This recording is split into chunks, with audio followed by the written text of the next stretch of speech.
El recuerdo de mi abuelo no es una imagen borrosa ni un eco lejano. Es un grito que me taladra los tímpanos y el alma cada vez que el silencio de la noche se vuelve demasiado denso. Yo tenía 16 años, y él, 72. Estábamos en el porche de la casona en Durango, esa fortaleza de adobe y cantera que había visto nacer a 5 generaciones de nuestra familia. La tarde caía, pintando el cielo de naranjas y morados, pero la cara de mi abuelo Ramiro era una máscara de tormenta. Sus ojos, usualmente 2 pozos de sabiduría y picardía, eran 2 brasas ardientes. Me sujetó por los hombros con una fuerza que desmentía su edad, una fuerza nacida del pánico. Sofía, escúchame bien, chiquilla. Su voz, normalmente un barítono calmado que olía a tabaco y a campo, era un trueno ronco. Júrame por lo más sagrado, por la memoria de tu abuela, que jamás, pase lo que pase, entrarás en el túnel de la ciudad. Ni de día, ni de noche. Jamás. El grito final resonó en el patio, asustando a las palomas que dormitaban en el tejado. Yo, confundida y asustada, solo pude asentir, con los ojos llenos de lágrimas. Una semana después, a mi abuelo lo encontraron sin vida dentro de su camioneta, justo a la entrada de ese mismo túnel. El informe oficial dijo, infarto masivo. Mi corazón desde entonces susurra que fue una mentira. 20 años han pasado. 20 años en los que he construido una vida lejos de Durango, en el caos ordenado de la Ciudad de México.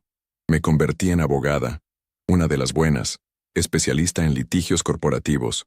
Mi oficina en el piso 30 de una torre en Reforma, con sus vistas panorámicas y su decoración minimalista, es mi santuario de lógica y control. Aquí, los monstruos no se esconden en túneles oscuros, sino en cláusulas contractuales y en balances financieros fraudulentos. Y yo soy buena cazándolos. Creí que había enterrado el pasado de Durango junto con mi abuelo, pero el pasado es un fantasma persistente. Hace 3 días, recibí un sobre sin remitente. Dentro, solo había una llave vieja y oxidada, y una nota escrita con la caligrafía temblorosa de alguien muy anciano. Él no quería que supieras para protegerte, pero la justicia que no llega envenena el alma. La llave abre el doble fondo de su escritorio. La verdad está ahí. Cuídate de los Montero. Los Montero. El apellido cayó en mi mente como una gota de ácido. Don Ricardo Montero, el patriarca, había sido el mejor amigo y socio de mi abuelo durante más de 40 años. Juntos construyeron un pequeño imperio en la minería y la construcción. Su hijo, Javier Montero, de mi edad, ahora dirige el conglomerado, un hombre de sonrisa fácil, trajes a la medida y una reputación de tiburón en los negocios. Siempre nos trataron como familia, especialmente después de la muerte de mi abuelo. Demasiada amabilidad, quizás. La advertencia de la nota y el recuerdo del grito de mi abuelo chocaron en mi cabeza, creando una disonancia insoportable. Durante años, me había repetido que su miedo era el delirio de un hombre mayor, una superstición. Pero, ¿y si no lo era? ¿Y si el infarto que lo mató tuvo un nombre y un apellido? La idea se instaló en mí, no como una sospecha, sino como una certeza helada. El túnel, la advertencia, los Montero, las piezas de un rompecabezas que me había negado a armar. La vida, me decía mi abuelo mientras jugábamos ajedrez, no se trata de evitar la tormenta, Sofía. Se trata de aprender a navegar en ella. Tienes que pensar 3, 4, 5 jugadas por delante. No solo anticipar el movimiento de tu oponente, sino forzarlo a moverse a donde tú quieres. Sus lecciones de estrategia no eran solo para el tablero, eran para la vida. Y ahora sentía que estaba frente a la partida más importante de mi existencia. Tomé una decisión. Llamé a mi asistente, cancelé mis citas de las próximas 2 semanas y reservé el primer vuelo a Durango. No le dije a mi madre ni a mis hermanos. Este era un viaje que debía hacer sola. Era una deuda con mi abuelo y conmigo misma. Mientras empacaba una pequeña maleta, mi mente trabajaba a toda velocidad, trazando un plan. No iba a llegar a Durango como una nieta afligida, sino como la abogada que soy. Necesitaba ser metódica, fría, calculadora. El objetivo principal, encontrar ese escritorio y su doble fondo. Segundo, investigar discretamente a los Montero, sus negocios actuales. cualquier irregularidad.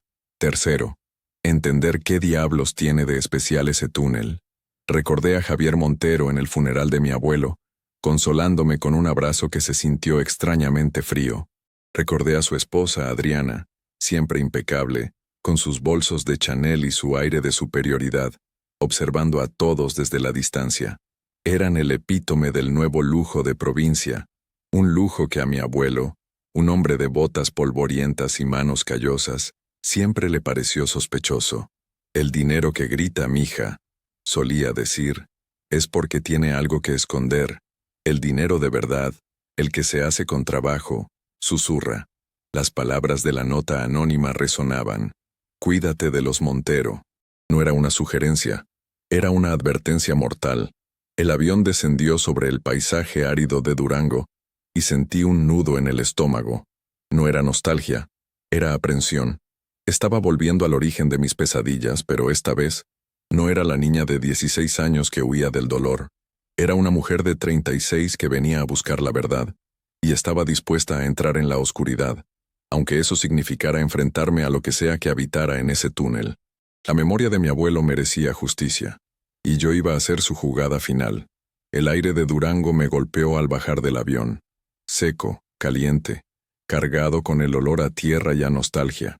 Alquilé un auto discreto, un sedán gris que no llamara la atención, y conduje directamente a la vieja casona familiar. Había estado cerrada la mayor parte del año, cuidada a distancia por una prima lejana. Al girar la llave en la pesada puerta de madera, el chirrido fue un lamento que me erizó la piel. Dentro, todo estaba cubierto por sábanas blancas como fantasmas dormidos de mi infancia. El olor a polvo y a madera vieja era el perfume de mis recuerdos. Caminé por los pasillos en penumbra, mis pasos resonando en el silencio. Cada cuadro, cada mueble, era un ancla a un tiempo más simple, un tiempo en el que la mayor de mis preocupaciones era rasparme las rodillas trepando al mezquite del patio. Pero no había venido a recordar, había venido a investigar. Fui directamente al despacho de mi abuelo.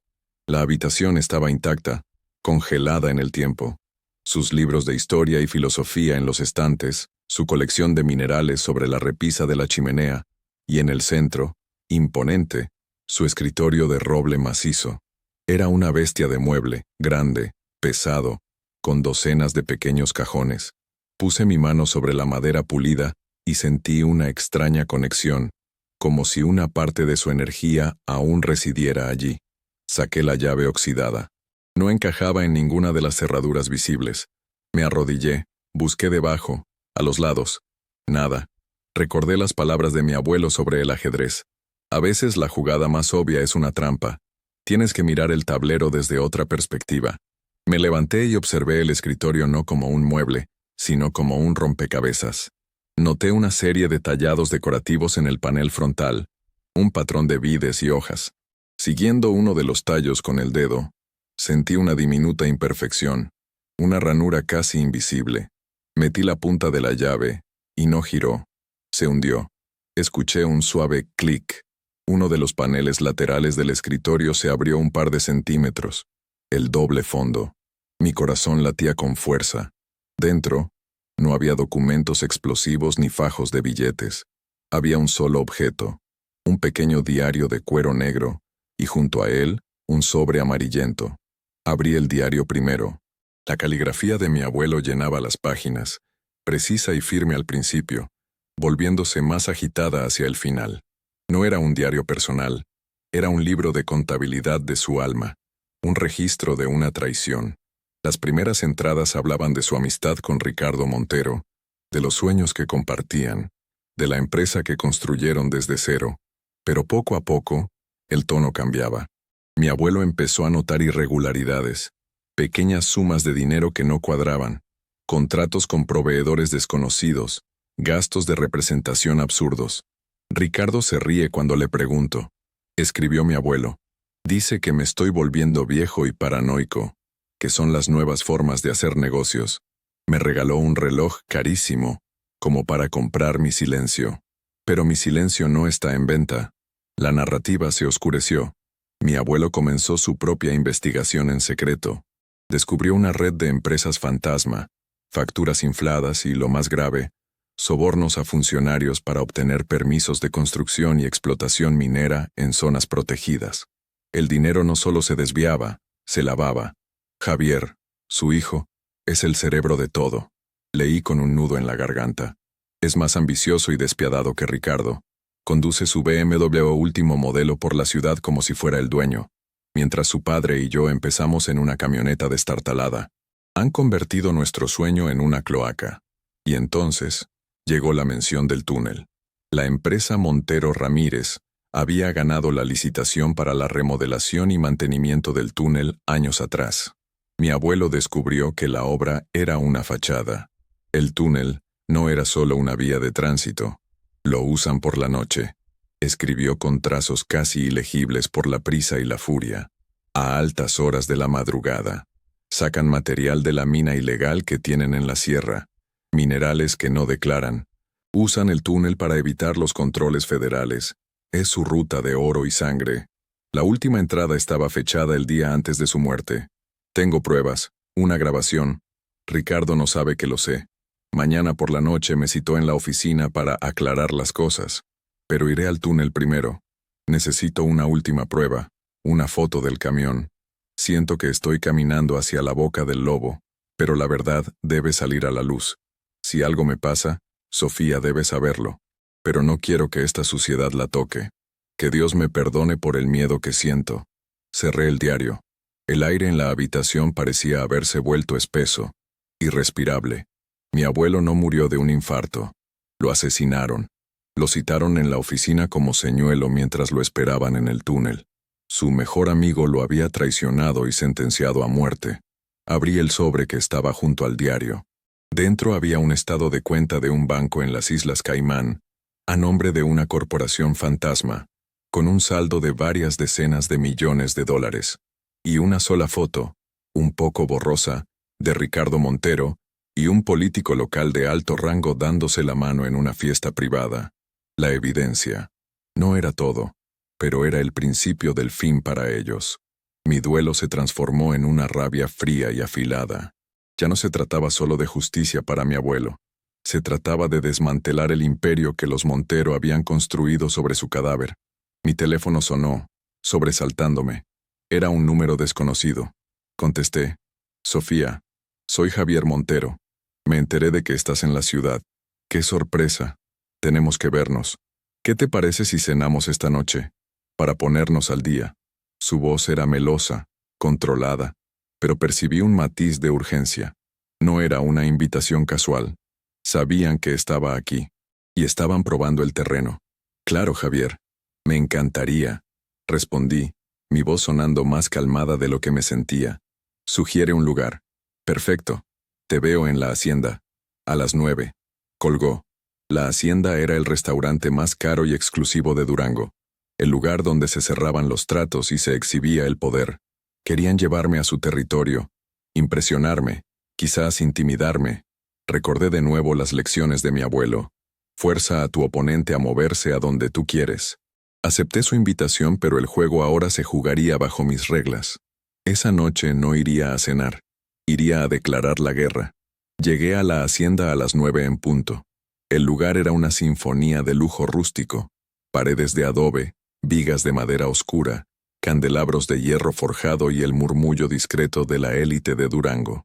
Vi a Javier Montero en una mesa apartada, en un patio interior junto a una fuente. Se levantó al verme, su sonrisa perfectamente ensayada. Vestía un traje de lino sin corbata, un look de millonario relajado que gritaba esfuerzo. Me dio un beso en la mejilla, un gesto demasiado familiar. Sofía, estás más guapa que nunca. La ciudad te sienta bien. Hola, Javier. Durango siempre tendrá su encanto, respondí sentándome. Adriana, su esposa, estaba a su lado. Llevaba un vestido de seda que probablemente costaba más que mi renta, y un collar de perlas que reflejaba la luz de las velas. Su saludo fue más reservado, una inclinación de cabeza y una sonrisa que no llegó a sus ojos. Me estudiaba como si yo fuera una pieza de arte de dudoso valor.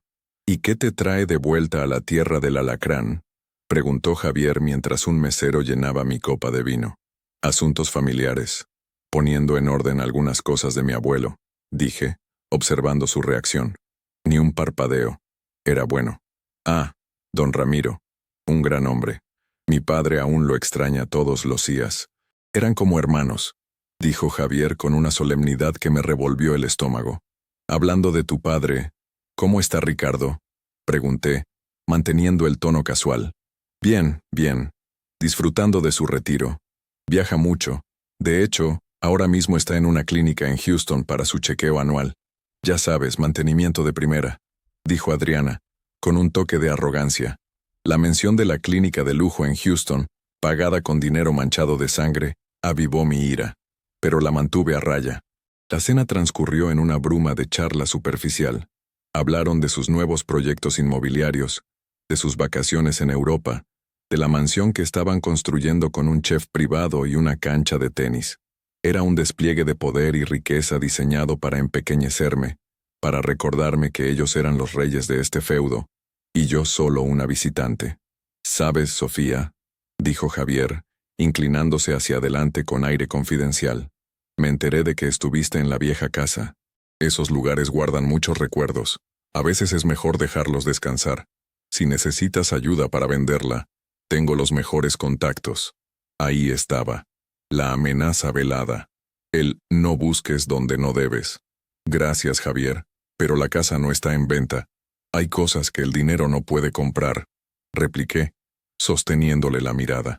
Un destello de irritación cruzó su rostro antes de que su máscara de amabilidad volviera a su lugar. Les conté que mi visita era corta, que solo venía a firmar unos papeles y a respirar un poco de aire puro antes de volver a mi ajetreada vida en la capital. Quería que bajaran la guardia, que pensaran que no representaba ninguna amenaza. Terminamos la cena y al salir Javier insistió en acompañarme a mi coche. «Fue un gusto verte, Sofía. No te pierdas tanto. Y de verdad, si necesitas algo, cualquier cosa, no dudes en llamar. Lo tendré en cuenta». Mentí. Mientras me alejaba en mi sedán alquilado, los vi en el espejo retrovisor, dos siluetas elegantes bajo las luces del restaurante, observándome hasta que doblé la esquina. No me creyeron, ni por un segundo.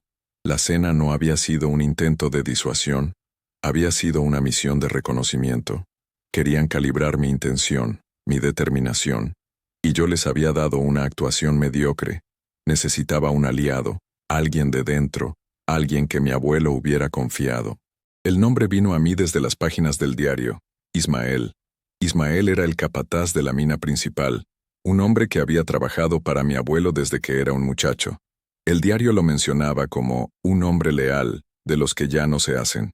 Al día siguiente conduje hacia las afueras de la ciudad, a la pequeña comunidad minera donde vivían la mayoría de los trabajadores. Encontré la casa de Ismael, una construcción humilde pero cuidada, con un pequeño jardín de chiles y tomates.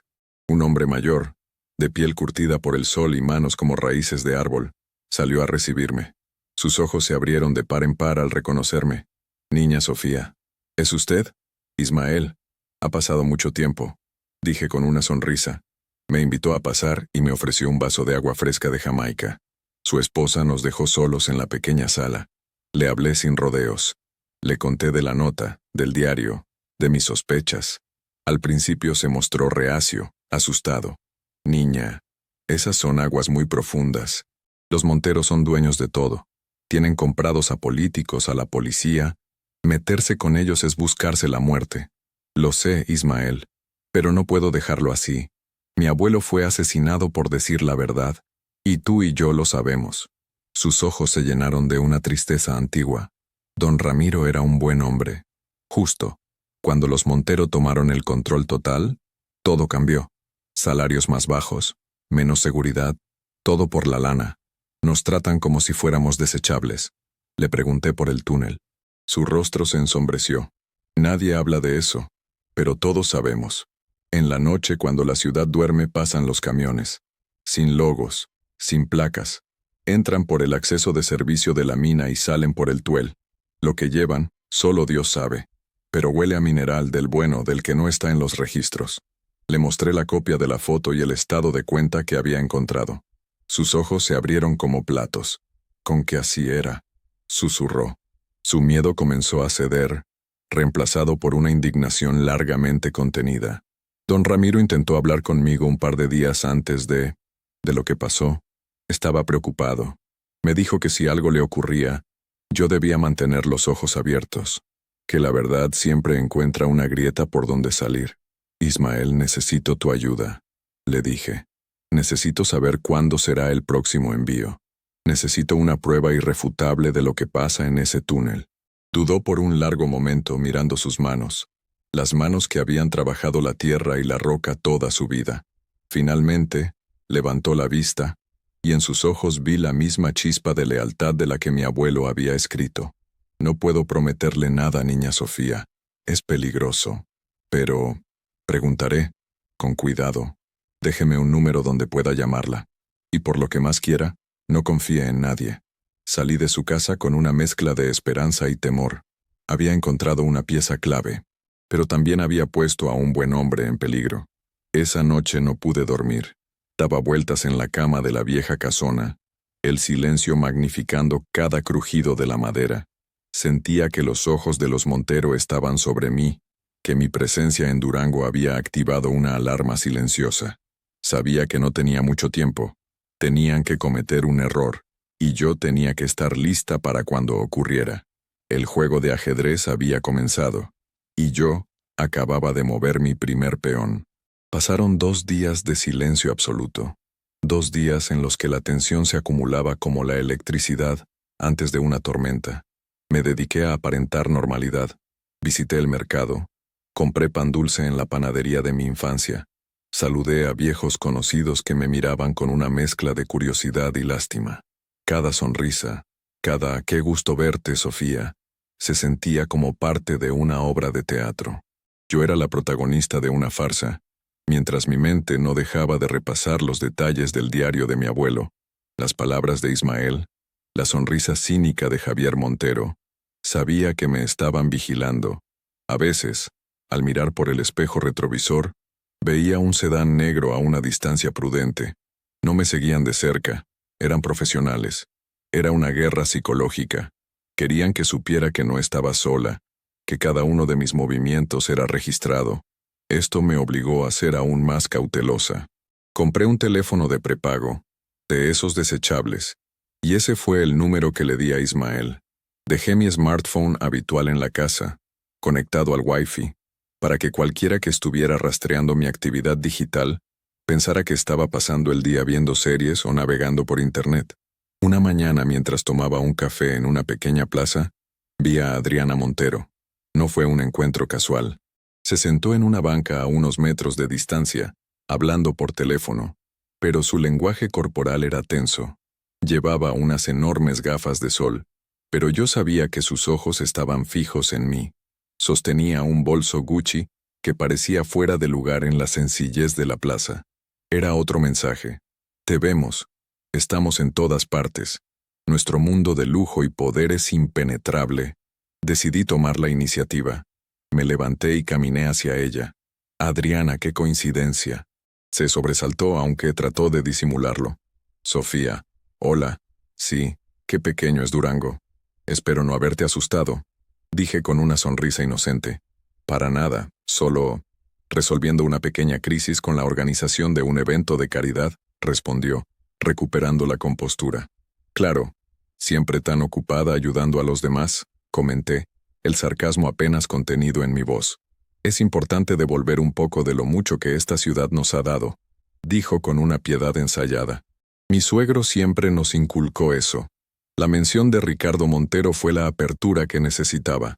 Hablando de don Ricardo, espero que su chequeo en Houston vaya bien. La salud es lo primero. Conozco a un excelente abogado fiscalista en Houston, por si necesitan alguna consulta sobre inversiones internacionales. A veces las regulaciones son complicadas. Vi cómo su sonrisa se congelaba. La mención de Houston, un abogado fiscal, y las inversiones internacionales fue un golpe directo. Un mensaje de vuelta. Yo también sé cosas. Sé de su dinero sucio. No dijo nada por un momento. El color pareció drenarse de su rostro. Luego, forzó una risa. Qué amable, Sofía, pero tenemos todo cubierto. Nuestros asesores son los mejores. No lo dudo, respondí. Bueno, te dejo con tu evento. Salúdame a Javier. Me alejé sintiendo su mirada clavada en mi espalda. Sabía que había cometido un movimiento arriesgado. Había mostrado una de mis cartas, pero era necesario. Necesitaba sacudirlos, hacerlos sentir que el control se les escapaba de las manos. Esa misma tarde, recibí una llamada al teléfono de prepago. Era Ismael. Su voz era un susurro apresurado. Niña Sofía. Esta noche. Será esta noche. ¿Estás seguro, Ismael? Segurísimo. Escuché a dos de los hombres de confianza de Javier. Hablaban de un envío especial que no podía esperar. Usualmente lo hacen los fines de semana, pero algo los apuró. Será alrededor de las 3 de la mañana. Siempre es a esa hora, como un ritual. Las 3 de la mañana. Un escalofrío recorrió mi espalda. No, no podía ser. Miré las últimas páginas del diario de mi abuelo. No lo había notado antes, pero en una esquina de la última página había anotado un número. 3:12 a.m. No era una hora al azar. Era la hora exacta. La hora en que mi abuelo fue al túnel. La hora en que lo mataron. Ismael, ¿la hora es siempre la misma? Pregunté, mi voz temblando ligeramente. Sí, entre las 3 y las 3:15, más o menos. Es cuando la ciudad está muerta, ni un alma en las calles. Gracias, Ismael. Te debo la vida. Ahora, por favor, desaparece por unos días. Vete de la ciudad. Visita a algún pariente. No quiero que te pase nada. Cuídese usted, niña. Lo que va a hacer es una locura. Colgó. Tenía la información que necesitaba, y tenía que actuar esa misma noche. Mi plan original había sido reunir pruebas y entregarlas a un contacto que tenía en la Fiscalía Federal, un hombre íntegro que me debía un favor. Pero esto era diferente. Sabiendo la hora, sentí un impulso irracional, una necesidad visceral de estar allí, no solo para obtener la prueba final, sino para enfrentar el fantasma de mi abuelo, para entender lo que él vio, lo que él sintió en sus últimos momentos. Era, como dijo Ismael, una locura, pero una locura necesaria. Preparé una pequeña mochila, una cámara de alta sensibilidad con un buen teleobjetivo, una linterna potente, guantes, ropa oscura y el diario de mi abuelo. Sentía que su valor debía estar conmigo. Antes de salir, me detuve frente a un viejo retrato de él que colgaba en la sala. Su mirada parecía seguirme, una mezcla de orgullo y preocupación. Abuelo, susurré al retrato, sé que me pediste que nunca fuera. Perdóname, pero no puedo vivir sabiendo que tus asesinos se pasean con impunidad, viviendo una vida de lujo con el dinero por el que te mataron. Esta noche voy a recuperar tu honor. Voy a terminar lo que empezaste. Me di cuenta de que mi plan ya no era solo legal, era personal. La abogada fría y calculadora había dado paso a la nieta con el corazón roto y sed de justicia. Revisé mi cuenta bancaria desde mi laptop. Todo en orden. Pero sabía que si los Monteros sentían que la soga se apretaba, no dudarían en usar sus conexiones para intentar asfixiarme financieramente. Un bloqueo de cuentas, una investigación fiscal falsa, eran movimientos clásicos de los poderosos acorralados. Por eso, antes de salir, hice una transferencia de una suma considerable a una cuenta segura, fuera del alcance de cualquier influencia local. Era mi seguro de guerra. La noche cayó sobre Durango, densa y silenciosa. La espera fue la parte más difícil. Cada minuto se estiraba como una eternidad. A las 2:30 a.m., salí de la casa por la puerta trasera, me deslicé en mi coche y conduje sin luces hasta el final de la calle. Me dirigí hacia el túnel, no por la entrada principal, sino por un camino de terracería que lo flanqueaba, un camino que mi abuelo y yo solíamos recorrer en sus largas caminatas. Dejé el coche oculto entre unos matorrales y seguí a pie. La luna era una astilla de plata en el cielo oscuro. El aire era frío y el único sonido era el de mis propios latidos. Encontré un punto elevado en la ladera, cubierto por rocas y maleza, que me daba una vista perfecta de la boca del túnel. Desde allí, podía ver sin ser vista. Monté mi cámara en un pequeño trípode. Esperé. El tiempo se detuvo. Miré mi reloj. 3:05 a.m., 3:08 a.m., 3:10 a.m. El silencio era absoluto, casi doloroso. Y entonces, a las 3:12 a.m., exactamente, lo vi. Justo a las 3:12 a.m., la oscuridad se rompió. Dos luces potentes emergieron de la negrura del túnel. No desde la entrada de la ciudad, sino desde el interior. No era un coche entrando, era algo que salía. Un camión pesado, sin insignias, de color oscuro, avanzaba lentamente, con un sigilo antinatural para su tamaño. Mi corazón se detuvo. Esto era lo que mi abuelo había venido a ver. Levanté la cámara, el teleobjetivo acercando la escena, hasta que sentí que podía tocarla. El camión se detuvo justo a la salida del túnel. La puerta del copiloto se abrió y un hombre bajó. Incluso en la penumbra, reconocí la silueta y los movimientos de Javier Montero. Sacó un teléfono, dijo unas pocas palabras y miró a su alrededor, nervioso, escudriñando la oscuridad. Sus ojos parecieron pasar directamente sobre mi escondite, y contuve la respiración. Después de un momento, dio una señal, y el camión reanudó su marcha, girando hacia una carretera secundaria que se perdía en la sierra. Comencé a disparar la cámara. El clic del obturador era el único sonido que rompía el silencio de mi escondite. Tenía fotos nítidas del camión, de la hora, de Javier Montero coordinando la operación. Era la prueba que necesitaba, la conexión directa entre él y el transporte ilegal. Pero entonces algo más sucedió. Un segundo vehículo, una camioneta negra, salió del túnel y se detuvo donde había estado el camión. De ella bajaron dos hombres. Abrieron la parte trasera y sacaron algo que me heló la sangre. Eran bolsas de lona, pesadas que manejaban con rudeza. Las dejaron en el suelo y uno de los hombres hizo una llamada. Momentos después, un coche de la policía municipal llegó, sin las luces encendidas. Un oficial bajó, intercambió unas palabras con los hombres de la camioneta, recogió una de las bolsas y la metió en su patrulla. Luego, se marchó tan silenciosamente como había llegado. Los otros hombres volvieron a subir a su vehículo y desaparecieron en la noche. La corrupción en su forma más descarada. No solo era contrabando, era una operación que involucraba a las autoridades locales. Los Montero no solo eran dueños de la economía de la región, eran dueños de la ley. Mi abuelo no se enfrentaba solo a un socio traidor, se enfrentaba a todo un sistema corrupto, que lo aplastaría sin dudarlo. El monstruo del túnel no era una criatura sobrenatural, era mucho peor. Era la avaricia humana, la traición, la impunidad. Era ver al hijo de tu mejor amigo supervisando el crimen, ver a la policía, que juró proteger a los ciudadanos, participando en el saqueo. Eso era lo que había matado a mi abuelo. No un ataque al corazón causado por el miedo a la oscuridad, sino un corazón roto por la magnitud de la podredumbre que había descubierto. Un corazón que no pudo soportar el peso de ver en qué se había convertido el mundo que él había ayudado a construir.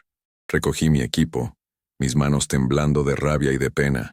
Mientras me movía para regresar a mi coche, pisé una rama seca. El crujido sonó como un disparo en la noche. Me congelé. Abajo, junto a la entrada del túnel, vi un movimiento. Una tercera figura había estado allí todo el tiempo, observando desde las sombras. No era Javier, era alguien más viejo, más corpulento.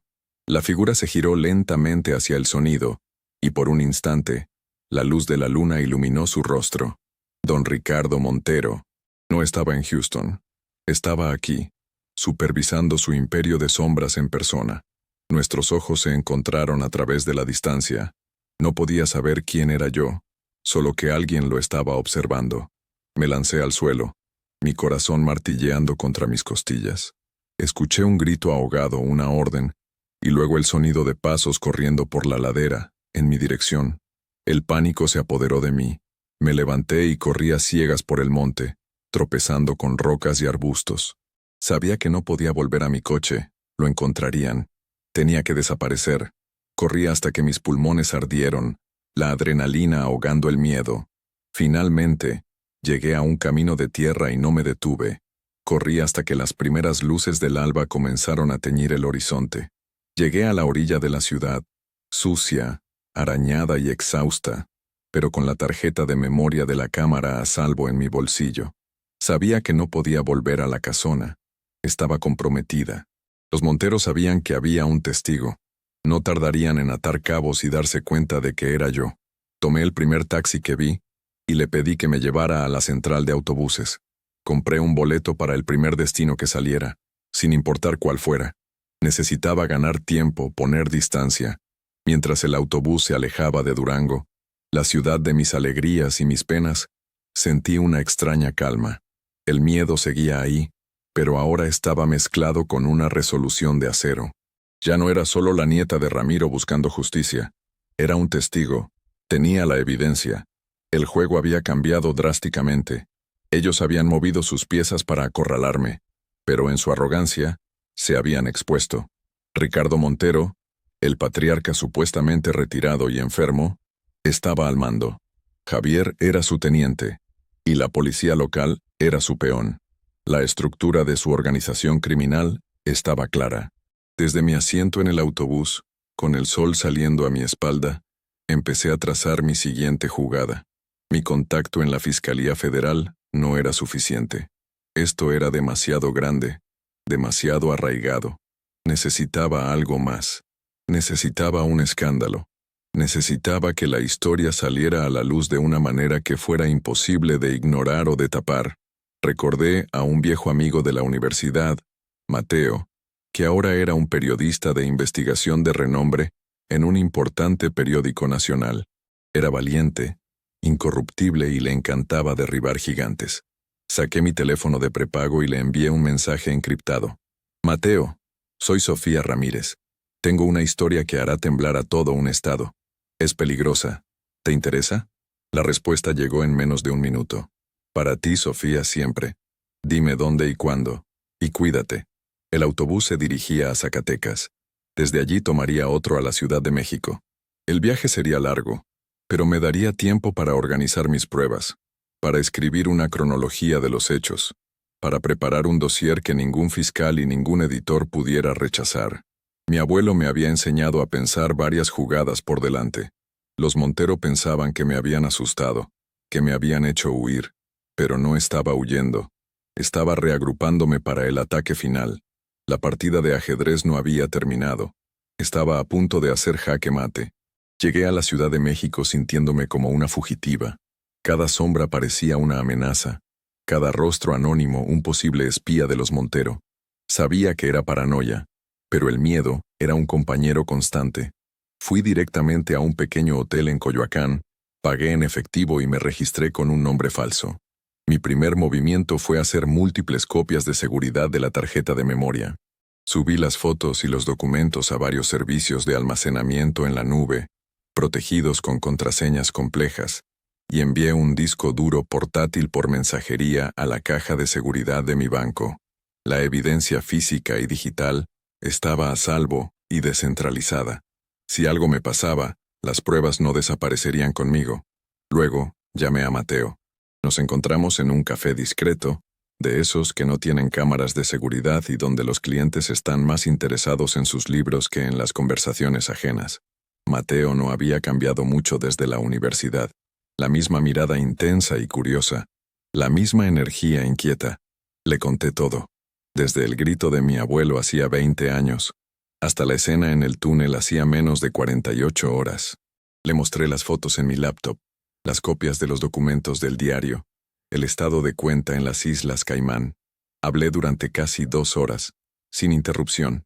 Mateo escuchaba, asintiendo de vez en cuando, su expresión volviéndose cada vez más seria. Cuando terminé, se quedó en silencio por un largo rato, mirando las fotos de Javier y Ricardo Montero en la pantalla. Hija de la... Sofía, esto es una bomba atómica, dijo finalmente, su voz apenas un susurro.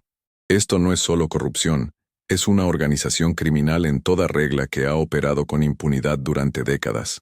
Necesito que lo publiques, Mateo. Necesito que el país entero sepa quiénes son los Montero y qué le hicieron a mi abuelo. No es tan simple, replicó, frotándose la cara con cansancio.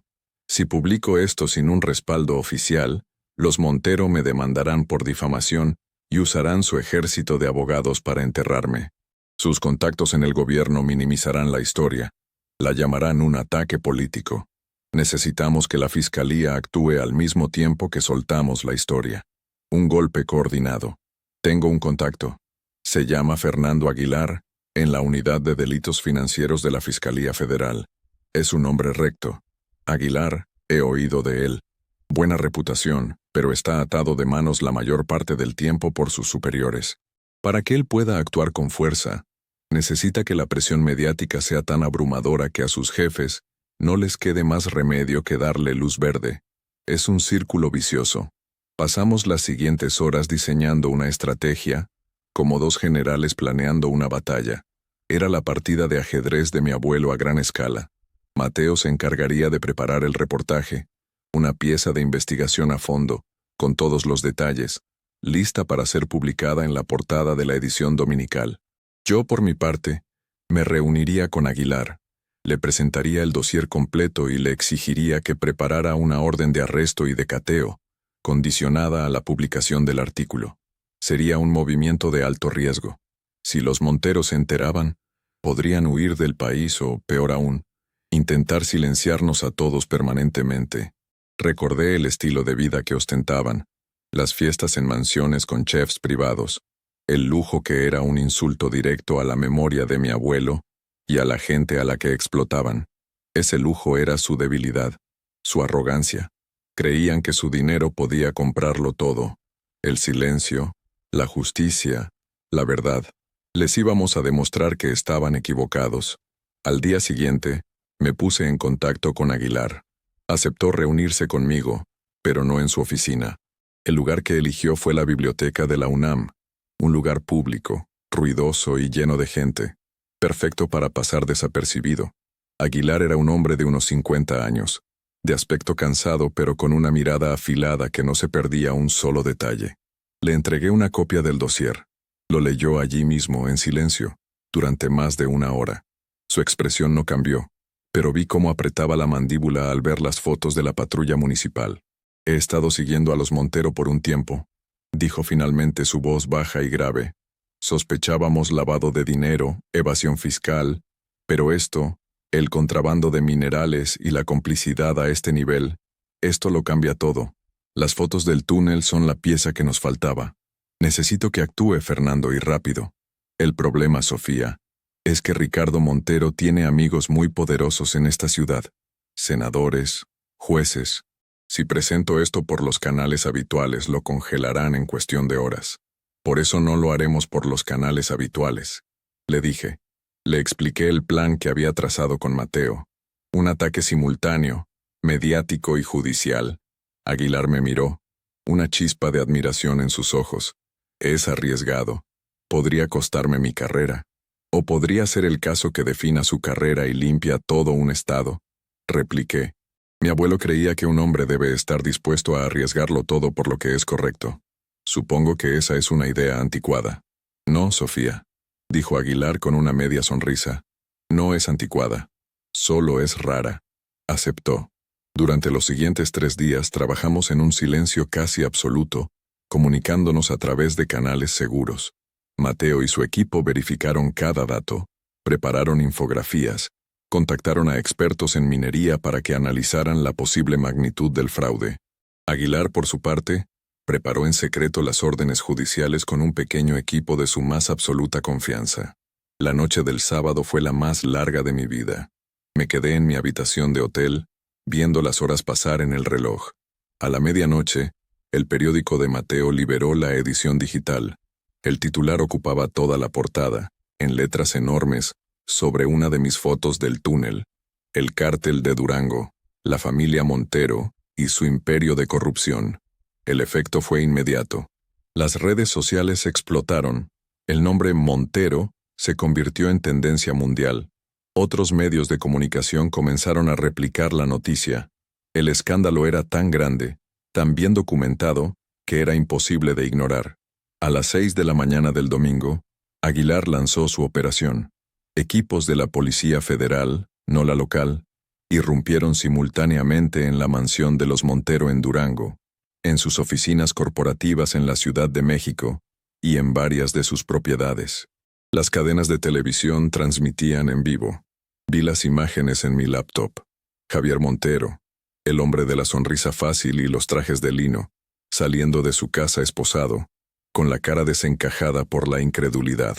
Luego, mostraron a Ricardo Montero, el gran patriarca, siendo escoltado por 2 agentes. Su rostro, que yo había visto iluminado por la luna en el túnel, ahora era una máscara de furia impotente. Lo habían logrado. El imperio de los Montero se desmoronaba en tiempo real. Apagué la laptop y sentí que un peso enorme, un peso que había cargado durante 20 años, se levantaba de mis hombros. Las lágrimas comenzaron a brotar, pero no eran de tristeza. Eran de alivio, de justicia. Salí del hotel y caminé por las calles de Coyoacán, que despertaban lentamente. El sol de la mañana se sentía cálido en mi cara. Compré un café y me senté en un banco del parque. Por primera vez en mucho tiempo, sentí paz. Mi abuelo me había advertido que no entrara al túnel. Y tenía razón. El túnel era un lugar de oscuridad y muerte. Pero a veces, para derrotar a la oscuridad, tienes que estar dispuesto a entrar en ella, a enfrentarla, a sacar su verdad a la luz. Y eso es lo que había hecho. No por venganza, sino por amor. Por el amor a un hombre que me enseñó a jugar ajedrez y a nunca rendirme. El derrumbe del Imperio Montero fue tan rápido y espectacular como su ascenso había sido sigiloso y corrupto. El reportaje de Mateo, respaldado por las pruebas irrefutables que yo había proporcionado, abrió una caja de Pandora. Cada día surgían nuevas revelaciones. Testimonios de ex empleados, empresarios que habían sido extorsionados, políticos locales que admitían haber recibido sobornos. La cuenta bancaria en las Islas Caimán fue solo la punta del iceberg. La investigación de Aguilar destapó una red global de lavado de dinero que se extendía hasta Europa y Asia. Ricardo y Javier Montero, junto con una docena de sus cómplices, incluyendo al jefe de la Policía Municipal de Durango, fueron puestos en prisión preventiva sin derecho a fianza. Sus ejércitos de abogados intentaron toda clase de argucias legales, pero las pruebas eran tan abrumadoras que sus esfuerzos eran inútiles. La tarjeta Black de Javier Montero ya no podía comprarle la salida, y la lujosa clínica en Houston no podía emitir un certificado médico que salvara a su padre del juicio que se avecinaba. Yo seguí el proceso desde la distancia, en la Ciudad de México. Volví a mi apartamento, a mi vida, pero todo se sentía diferente. La torre de oficinas en Reforma ya no parecía un santuario, sino una jaula de cristal. Los litigios corporativos en los que trabajaba, que antes me parecían la cima del mundo legal, ahora se sentían triviales, insignificantes. Había probado la justicia real, no la que se negocia en salas de juntas, sino la que se arranca de las garras de la impunidad. Un mes después del escándalo, volví a Durango, pero esta vez no llegué como una sombra. Aterricé en el aeropuerto y varios periodistas intentaron abordarme. Me había convertido en una figura pública, la nieta vengadora, como me apodó un tabloide. Rechacé todas las entrevistas. Mi historia ya estaba contada. Fui directamente a la casona familiar. Abrí las ventanas. Dejé que el sol y el aire fresco entraran y limpiaran los últimos vestigios de tristeza y secreto. Luego, fui a visitar a Ismael. Lo encontré en su jardín, cuidando sus tomateras. Cuando me vio, una enorme sonrisa iluminó su rostro curtido. Me abrazó con la fuerza de un hombre que ha visto un milagro. Niña Sofía, él lo logró. Hizo justicia por su abuelo y por todos nosotros. Lo hicimos juntos, Ismael. Tu valentía fue la clave. Me contó que en la mina había un nuevo ambiente. Se había nombrado un interventor federal y los trabajadores, por primera vez en años, sentían que sus derechos eran respetados. La caída de los Montero había sido una liberación para toda la comunidad. Esa tarde, conduje hasta el túnel. Me detuve en la entrada y apagué el motor. Ya no se sentía como un lugar siniestro. La luz del día se adentraba en su boca, revelando simplemente roca y asfalto. Era solo un túnel, un paso a través de una montaña. Los monstruos no vivían en él. Vivían en las mansiones, en las oficinas de lujo, en los corazones codiciosos de los hombres. Salí del coche y caminé hasta el punto exacto donde mi abuelo había sido encontrado. Me quedé allí de pie, en silencio, durante mucho tiempo. No sentí miedo ni rabia, solo una profunda sensación de paz, de cierre. Descansa en paz, abuelo. Susurré al viento. La partida ha terminado. Ganamos. El juicio duró varios meses. Fue el tema de conversación de todo el país. Mi testimonio fue crucial. Subí al estrado y, con voz firme, narré toda la historia. mirando directamente a los ojos de Ricardo y Javier Montero. No vi en ellos arrepentimiento, solo el odio frío de quienes han sido derrotados. Fueron declarados culpables de delincuencia organizada, lavado de dinero, fraude fiscal, y, aunque no se pudo probar legalmente el homicidio de mi abuelo, el juez lo mencionó en su sentencia como el origen moral de toda la trama criminal. Recibieron sentencias de varias décadas de prisión. Sus bienes fueron confiscados, incluyendo la empresa que mi abuelo había ayudado a fundar. Una parte de esos activos, por orden judicial, fue destinada a un fondo de reparación para las comunidades afectadas por su minería ilegal. Decidí no volver a mi trabajo en el despacho de abogados. Vendí mi apartamento en la Ciudad de México y me instalé permanentemente en la casona de Durango. Utilicé mi parte de la herencia de mi abuelo, esa herencia que los Montero habían intentado robar, para crear una fundación, la Fundación Ramiro Ramírez, dedicada a ofrecer asesoría legal gratuita a las comunidades rurales y a los trabajadores que se enfrentan a los abusos de las grandes corporaciones. Encontré mi verdadero propósito. La ley, para mí, ya no era un arma para los ricos, sino un escudo para los vulnerables. Mi vida se volvió más sencilla, pero infinitamente más rica. Cambié los restaurantes de Polanco por las cocinas de las comunidades, las reuniones en salas de juntas por las asambleas en los patios de las escuelas rurales. Mi abuelo solía decir que la verdadera riqueza no se mide por lo que tienes, sino por lo que das, y que el mayor legado que uno puede dejar no es el dinero, sino un nombre limpio y el respeto de tu gente. Ahora entendía, en lo más profundo de mi ser, lo que eso significaba. Una tarde, mientras ordenaba los libros en su viejo despacho, encontré una pequeña nota que se había deslizado entre las páginas de un libro de Séneca. Era su caligrafía. Para mi Sofía, decía, recuerda siempre que la mente es tu mayor activo. Edúcala, fortalécela, y nunca permitas que el miedo la gobierne. El miedo es una prisión sin barrotes. La verdad, aunque duela, es la única llave que puede abrirla. Vive una vida de la que puedas estar orgullosa. Te quiero, tu abuelo Ramiro. Sostuve la nota contra mi pecho y sonreí. Sí, abuelo, lo estoy haciendo. Estoy viviendo una vida de la que, espero, estarías orgulloso. Gracias por llegar hasta el final de esta historia. Si estás leyendo esto, quiero que sepas que no estás solo en tus batallas. A veces, las cargas más pesadas son las que llevamos en silencio, las que luchamos en la soledad de nuestro corazón. Ahora, te invito a que me dejes un comentario. Cuéntame qué te pareció la historia. ¿Qué sentiste? Me encanta leerlos y aprender de ustedes. Si tienes alguna idea para una nueva historia o un tema del que te gustaría que hablara, por favor, compártela. Sus sugerencias son un tesoro para mí. Y no te olvides de seguir el canal para que no te pierdas ninguna de las reflexiones que compartimos aquí. También me gustaría mucho saber desde qué parte del mundo me estás acompañando. ¿Eres de México, de Estados Unidos, de algún otro rincón del planeta? Déjamelo saber en los comentarios. Como una pequeña forma de agradecerte tu apoyo y de ayudar a que este canal siga creciendo, he dejado fijado en el primer comentario algunas recetas que me encantan. Un par de tés relajantes que me ayudan a encontrar calma en los días difíciles, y unas galletas de avena sin azúcar, un dulce capricho que no hace daño. Es un pequeño gesto, pero hecho con mucho cariño. Gracias de nuevo por tu tiempo y tu presencia. Que Dios te proteja a ti y a tu familia, hoy y siempre. Un abrazo grande.